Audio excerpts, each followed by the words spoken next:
Facultad de Ciencias Políticas y Sociales presenta En su propia voz, el debate de nuestro tiempo. Un programa de análisis y reflexión de la agenda política y mediática de México y el mundo. Con Marta Gloria Morales Garza, Efraín Mendoza Zaragoza, Marcela Ávila Egleton y Antonio Flores González. Comenzamos. ¿Qué tal? Muy buenos días a todas y a todos ustedes. Muchas gracias por acompañarnos. Estamos nuevamente aquí en su programa, En su propia voz, el programa de la Facultad de Ciencias Políticas y Sociales de esta Universidad Autónoma de Querétaro. Hoy tenemos muchísimo gusto de recibir como invitada a la doctora Teresa Estela Hernández Bolaños, que es catedrática de nuestra facultad. Ahorita la presentaremos con más detalle, le damos la bienvenida. Por el momento vamos a hablar hoy sobre la situación política y de derechos humanos en la República de El Salvador. Ese es el tema que vamos a tener el día de hoy. Nos interesaría muchísimo que se pudiera comunicar con nosotros para hacer alguna pregunta a la doctora, para hacer algún comentario al respecto. Le doy los teléfonos para que se pueda comunicar. Es el 442-192-1293 y se puede comunicar también por mensajes de texto al 44 23 22 10 77. Le agradeceríamos mucho que tuviera esta comunicación con nosotros. Voy a presentar a la doctora Teresa. La doctora Teresa Estela Hernández Bolaños es licenciada en Filosofía por nuestra Universidad Autónoma de Querétaro, tiene posgrados en Estudios Latinoamericanos en la Facultad de Ciencias Políticas de la UNAM, tanto la maestría como el doctorado, y actualmente es docente de nuestra universidad. Lo ha sido de la Facultad de Filosofía, ya en la carrera de Antropología, y en la Facultad de Ciencias Políticas y Sociales, en las carreras de Relaciones Internacionales y de Gestión Pública y Gobierno. Nos está actualmente haciendo parte pues, del equipo de esta facultad. Le agradecemos muchísimo la invitación, doctora. Bienvenida. Gracias por la invitación a ustedes. ¿Cómo está? Muy bien, muy bien. Qué bueno, nos da mucho gusto saludarla. Y saludarla con este tema tan polémico y que no deja de ser actual, ¿verdad? Porque sale de repente noticias, alguna cuestión referente a esta situación de derechos humanos en El Salvador, pasa y aparece otra coyuntura, ¿no? Recientemente incluso pues nos llamó la atención la noticia pues de la presencia de grupos de maras en México en relación con el grupo Tepito, precisamente huyendo de esta situación de persecución que están viviendo en El Salvador, de la que hablaremos ahora. Bueno, estamos en el radio. Muchísimas gracias por escucharnos a quienes están a través de Radio Universidad Autónoma de Querétaro sintonizándonos en el 89.5 y en TV UAC en el 24.1 de Teleabierta. Muchísimas gracias, doctora. Entonces, pues se cumplió recientemente un año del régimen de excepción que declaró el Congreso salvadoreño para poder librar algunas cuestiones legales y perseguir con mayor efectividad a miembros de las maras salvatruchas, miembros de diferentes pandillas que han azotado con una violencia pues muy importante, significativa a esa República Centroamericana. Y también recientemente el presidente Bukele inauguró un centro de confinamiento terrorista con bombo y platillo. Vamos a ver ahorita algunas imágenes al respecto de la presentación de este centro, pues que evidencia una situación crítica que está viviendo El Salvador, pero que ha sido muy efectiva en cuanto a reducción de la violencia, pero con un costo de derechos humanos muy alto y que riesgoso y peligroso. ¿Qué nos puede decir al respecto para introducir? Bueno, al tema, el doctora? caso de El Salvador es un caso fuera de lo común, porque nunca había pasado, y menos en Centroamérica. De hecho, Bukele decía no hace mucho tiempo que apenas se habían dado cuenta que existía El Salvador y todos los focos del mundo se habían llegado a El Salvador, se habían focalizado hacia El Salvador. Entonces algo estaba haciendo bien, según Bukele, pero me parece que es muy cuestionable lo que está pasando en El Salvador, porque si bien ha tenido buenos resultados, se habla de 68,000 presos, hombres, y 10,000 mujeres en las cárceles, que es un tema, de lo que va del régimen y del año de excepción. Han logrado capturar más de 60,000 hombres en cárceles y ya no caben. Dicen que la saturación está más del 200% de las cárceles y de estos centros que son de terroristas. Y efectivamente, confinamientos. pasó a tener carácter, en la Constitución salvadoreña y en el Congreso, pasaron a tener carácter de terroristas. Entonces, son tratados como terroristas. Y hay hombres y mujeres, no nada más hay hombres. Entonces, creo que lo que está pasando en El Salvador a nivel de derechos humanos es muy importante, porque hay muchas contrastes en la opinión pública. Se habla de un 95% de los salvadoreños a favor de esta estrategia de seguridad de Bukele, que es de mano dura.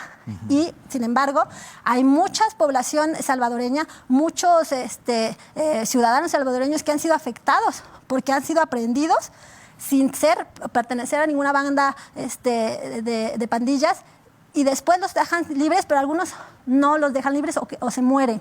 Entonces, dentro de El Salvador hay muchos contrastes. Lo que vemos a veces en televisión, y está pasando mucho, es que al mundo se le muestra que todo el mundo está a favor. Y las estadísticas de Bukele, del 91% de aceptación de su gobierno, pero sin embargo está el otro lado, el claroscuro, de muchos salvadoreños que han sido afectados, que no son maras, que no son pandilleros y que han sido encarcelados. Entonces, eso ha hecho que ha intervenido. Tanto Estados Unidos ha dado su opinión, tanto la Derechos Humanos, la Agencia Interamericana de los Derechos Humanos ya dio su informe. Y dentro de Nicaragua también hay un informe que hizo el Observatorio de Derechos Humanos de la Universidad José Simeón Cañas, de la que Bukele egresó o estudió, de los jesuitas. Una universidad muy importante, porque pues ella vivió pues toda la guerra civil salvadoreña. Fueron muchos asesinados dentro de la universidad, y hay un observatorio de derechos humanos de la universidad que acaba de hacer un informe, y para el observatorio sí se están violando los derechos humanos, sí hay persecución, sí hay cuotas que se le pidieron a los militares que lograran una determinada cantidad de personas aprehendidas. Entonces, estas cuotas han hecho que sí se violen derechos humanos de quienes no pertenecen a las pandillas y de las familias. De las familias. Y de los niños, porque tampoco se habla mucho de los niños hijos de las maras. Y las mujeres, esposas, mujeres, compañeras de los maras. Entonces, es complejo. Yo creo que sí se está violando derechos humanos. Sí, yo no estoy de acuerdo con el presidente Bukele, que dice que no ven los derechos de la gente asesinada y torturada. Y eso no creo que sea así. Yo creo que de derechos humanos internacional, claro que está viendo por esas personas, pero sí que hay muchas personas aprehendidas que no son culpables de ningún delito. Ese es como el centro del discurso de Bukele, ¿verdad? Sí. Para legitimar su política, ¿no? El hecho de defender los derechos humanos, tal vez incluso está malinterpretando lo que son los derechos humanos, pero el hecho de defender a la población no criminal, y que lo maneja muy bien, que eso es algo muy característico del régimen en cuanto a los medios de comunicación. Sí, claro. Quiero que veamos un fragmento precisamente de videos del presidente Bukele recientes que circulan en sus redes sociales. La Policía Nacional Civil contabilizó 87 muertes en 3 días. La jornada más sangrienta en el país en su historia reciente. Declárese en todo el territorio nacional régimen de excepción. Con 13 diputados ausentes y 67 votos a favor, queda aprobado el proyecto de decreto que contiene régimen de excepción. Por ahí andan rumores que quieren empezarse a vengar de la gente honrada, al azar. Hagan eso y no va a haber un tiempo de comida en las cárceles. 1. A ver cuánto tiempo duran sus homeboys allá adentro. Y no me importa lo que digan los organismos internacionales, que vengan a proteger a nuestra gente. Que vengan a llevarse a sus pandilleros. Si tanto los quieren, se los entregamos todos al 2x1. ¿En qué consisten las violaciones a derechos humanos que están bajo este régimen de excepción? Bueno, por un lado, pueden aprender a cualquiera que sea acusado por otra persona de él es pandillero, es de las maras, es del 18. Anónimamente, ¿verdad? Sí, anónimamente, y pueden acusarlos y los aprenden. Pueden tenerlos aprendidos 15 días sin ni siquiera saber si son culpables o no. Entonces, es aprenderlos, no tener un juicio. También incluye la excepción que no haya un proceso de juicio. Si no son acusados y a la cárcel directamente, no tiene un juicio, pueden ser acusados y inmediatamente aprendidos. Y bueno, las condiciones en que los tratan, porque al considerarlos terroristas, pues son considerados un criminal que tiene que ser atendido con ciertas condiciones, ¿no? Como lo que comen, dónde duermen, cómo son tratados. Estaba también yo revisando que el presidente Bukele ha mezclado las diferentes pandillas dentro de la cárcel. Entonces eso es muy complejo porque son pandillas que se odian a muerte. Entonces ya también hay quienes han analizado que esto lo está haciendo a propósito. Claro. Que antes los separaban los gobiernos previos, que también habían aprendido a muchos maras, los separaban. Ahora los está metiendo en un mismo lugar y se pueden matar. Buscando que se enfrenten claro. y que se maten a sí mismos. Porque hay varias pandillas, no solamente están los maras salvatruches, están varias pandillas fuertes dentro de la cárcel. Ajá, que tienen disputas por controles territoriales. Exactamente. Así es. Hay una infografía que nuestra producción también consiguió, a ver si la podemos poner, donde de una agencia informativa de El Salvador, sobre una investigación de 4 expedientes, 60 y pico de casos, hablan precisamente de un número importante de detenciones que han sido solamente por ser sospechosos por su aspecto físico, por traer algún tatuaje, que es una marca, como una lista de la infografía, o simplemente por estar nerviosos, ¿no? Se les detiene y se les somete pues a esos procedimientos totalmente violatorios de derechos humanos, ¿no? Y otra cuestión que ha aparecido con este régimen de excepción es que ha servido, evidentemente de manera muy abrumadora para detener a mucha gente sospechosa, cuando menos de pertenecer a estas pandillas, pero también se ha usado como un mecanismo de represión política. Claro. Leíamos por ahí información de cuando menos un par de lugares donde líderes sindicales han sido detenidos, aprovechando también el régimen de excepción, líderes sindicales de sindicatos de trabajadores del Estado que han demandado su pago de aguinaldos, claro. O líderes comunitarios que se oponen, como en toda América Latina los hay, a empresas mineras que están contaminando el agua, que están destrozando pues el territorio, también han sido víctimas de este régimen de excepción. Son la minoría, pero también ha servido para ello, ¿verdad? Sí, me parece que sí. ¿Cuál es el panorama? Bueno, a lo mejor hablar un poco de Bukele antes. ¿Quién es Bukele? ¿De dónde viene? Ya nos decía que estudió con los jesuitas. Sí, estudió Derecho, pero no terminó la carrera. Ajá. Él es hijo de un musulmán, su papá es del Medio Oriente. Por eso el apellido. Llega a El Salvador y se casa con una salvadoreña y nace Bukele y sus hermanos. Bukele su padre es empresario, su familia es empresarios importantes en El Salvador. Y Bukele nace de esta familia y es empresario. Entonces se dice, en todas las biografías de Bukele, y él mismo lo ha dicho, que se sale de la universidad para dedicarse completamente, plenamente a las empresas de su padre y de sus negocios. Eso en cuanto a su vida personal. De hecho fue muy cuestionado porque su padre es musulmán, ¿no? Entonces, si era católico, no era católico. Finalmente dice que es católico, que respeta mucho al catolicismo, pero que también tiene una herencia musulmana y que también respeta pues las creencias religiosas de su padre y de su familia. Eso en cuanto a su vida personal. Pero en cuanto a su vida política, es un político relativamente joven en El Salvador. Ha sido presidente municipal, ha sido de dos municipios. Y es de los presidentes más jóvenes en América Latina. Sí, claro, tiene 41 años. Se compite ahí con Boric. Sí, es de los más jóvenes. Fue presidente municipal de San Salvador y de otro municipio que fue su antecedente antes de llegar a la presidencia. Y curiosamente, Bukele no tiene una tendencia ideológico-política muy definida, porque empieza su carrera política con el Frente Faramundo Martí, con el partido del Frente de izquierda, ¿no?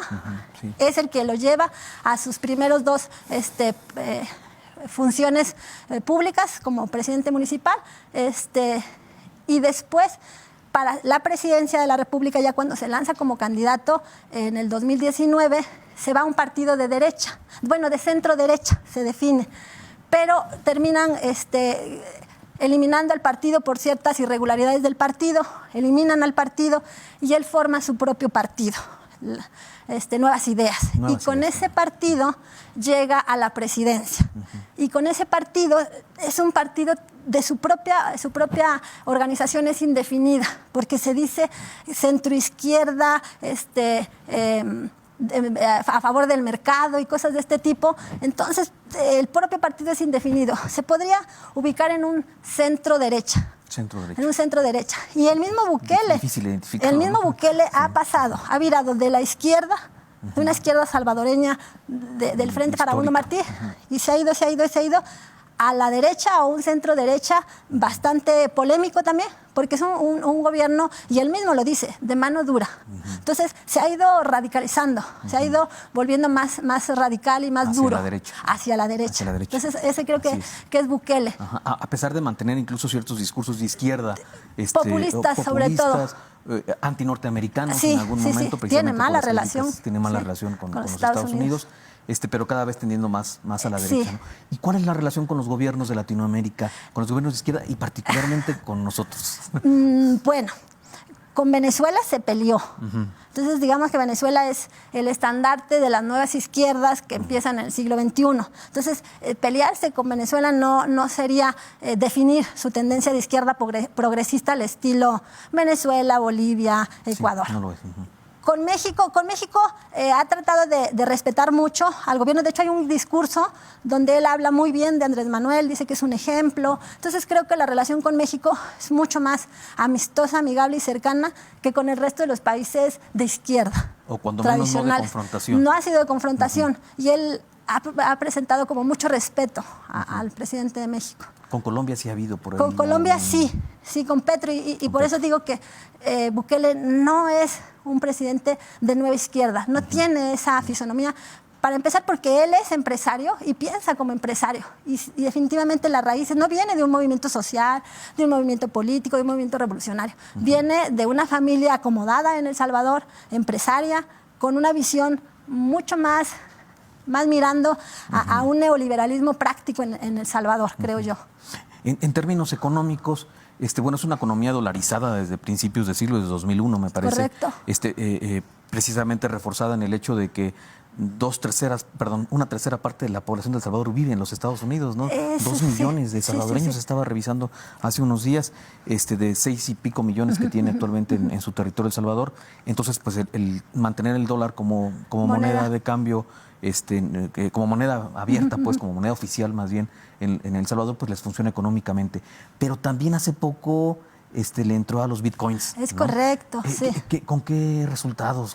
¿Qué pasó al respecto? Pues estuve revisando cómo va el crecimiento económico de El Salvador, y entre 2021 y 2022 creció a 2.7, algo así, y después bajó, o sea, en 2023 bajó a un crecimiento de 2.3. Ha sido muy criticado por engarzar su economía al Bitcoin y que es muy inestable. Entonces, la inestabilidad del Bitcoin pues va a hacer que puede ser que El Salvador en algún momento llegue a una crisis. Hasta ahorita, Bukele ha sabido mantener, durante todo su periodo de gobierno, ha tenido un crecimiento estable, digamos, no ha caído. La mayor caída, digamos, ha sido en este año. Creo yo que por consecuencia también de lo que está pasando a nivel político, social, también impacta. Estaba viendo cifras de que a partir del año pasado que hubo el estado de excepción, muchos salvadoreños, no solamente maras, están saliendo de El Salvador. Y eso también golpea una economía que es muy chiquita. Es un país muy chiquito, de 6 y pico millones de habitantes, con economías realmente chiquitas. Chiquitas, literalmente chiquitas. Y con mucha aceptación en general entre la población, ¿no? Nos hablaba de que aprueban su política de seguridad arriba del 90%. Sí, es correcto. Y su régimen, pues en general también con una aceptación muy alta, ¿no? Veía algunos datos de la baja en homicidios, ¿no? Que obviamente pues es uno de los indicadores de la violencia en El Salvador, donde el 2019 llegó a tener 2.390 homicidios en el año, y el año pasado reportó solamente 496, y festejó mucho que en enero de este año del 93 tenía una tasa de homicidios por debajo de 2, en 1.87 me parece, por cada 100,000 habitantes, bajísima, histórica, y a lo mejor tal vez la más baja en América Latina. Sí, presumiblemente. Presumiblemente, sí. ¿verdad? Y esto genera también la imagen que ha creado. Veíamos también recientemente, desde que él era alcalde de San Salvador precisamente, cómo limpió las calles de San Salvador, que era un verdadero mercado ambulante controlado por el crimen organizado. Toda la ciudad, todo el centro de la ciudad, y la limpieza que ha hecho ha renovado realmente, lo cual ha creado también, ha sido otro de los elementos de mucha aceptación de su popularidad. por parte de su popularidad, del incremento de su popularidad. Pues la oposición en El Salvador, ¿qué pasa con Arena, desde la derecha, y con el Frente Martí de Liberación Nacional como partido político ahora? Sí. Hay mucha polémica. Estaba yo viendo que recién anuncia que también es muy complejo y que anunciara que se va a reelegir, porque la Constitución salvadoreña no aparece la reelección. Entonces, eso también es un tema aparte, pero una vez que anuncia voy a reelegirme, la oposición se empieza a mover y empiezan a tratar de hacer ciertas alianzas. Digamos que los candidatos más fuertes de la oposición evidentemente es el Frente, es Arena, es el País también que está lanzando un candidato. Ahorita me estoy acordando se apellida Flores, el candidato del Frente, que sería la mayor oposición o el candidato con mayor posibilidades de hacerle frente a Bukele. Sin embargo, se puede apostar que si Bukele se vuelve a reelegir, va a reelegirse, se vuelve a ser candidato oficial, porque la oposición está muy dividida, muy pobre, no tiene fuerza, y el Frente, que sería el único que le podría hacer competencia, tampoco tiene candidatos fuertes, y la gente, el Frente ya ha gobernado, no termina de convencerle este partido que representa a la izquierda y a los movimientos armados de El Salvador y en general de Centroamérica. Entonces yo creo que hay una oposición muy desdibujada. Bukele tiene mucha fuerza y tiene el Congreso, y tiene a la Suprema Corte, y tiene todo. ¿Sí es viable que haga la reforma legal para poder aspirar a la reelección? Totalmente viable. Yo podría arriesgarme a que va a ser una reforma en la Constitución y se va a reelegir. Y va a ganar. Sí, es muy probable. Sí, un riesgo que está latente con la información que nos llega de El Salvador a todos los países latinoamericanos, es la aceptación de estas políticas violatorias de derechos humanos a cambio de alcanzar niveles de tranquilidad mayores ante escenarios de violencia como los que vivimos en México. Sí, pero a mí me parece que eso es un espejismo. Es un espejismo. ¿Por qué, doctor? Porque lo que creo que Bukele no se ha dado cuenta es que existen las familias de los maras. Y hay muchos bebés, niños, que son los hijos de los maras, que todavía hay muchas mujeres afuera, porque a pesar de que han aprendido también a mujeres, están afuera y están haciendo el trabajo que solían hacer sus parejas masculinas. Entonces, los maras no están eliminados de la faz de la tierra. Creo que ha cortado el pasto, pero puede retoñar. Yo creo que en los siguientes periodos de gobierno, incluso de él o de cualquier otro partido, le va a tocar lidiar con un resurgimiento de las pandillas, porque se ha metido tanto en la cultura salvadoreña que es parte de su cultura. Entonces, quitar una cultura no implica solamente llevar a la cárcel o matar a todo el mundo que es delincuente en ese momento, sino es que son problemas de raíz, culturales.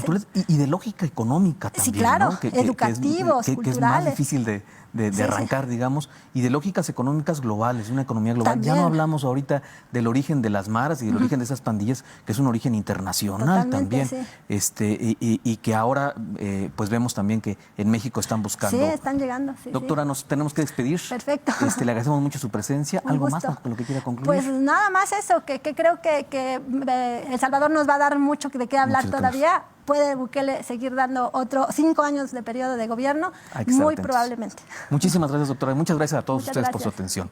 Gracias por Nos vemos la próxima semana. La Facultad de Ciencias Políticas y Sociales presentó En su propia voz, el debate de nuestro tiempo. Un programa de análisis y reflexión de la agenda política y mediática de México y el mundo. Con Marta Gloria Morales Garza, Efraín Mendoza Zaragoza, Marcela Ávila Egleton y Antonio Flores González. Gracias por acompañarnos.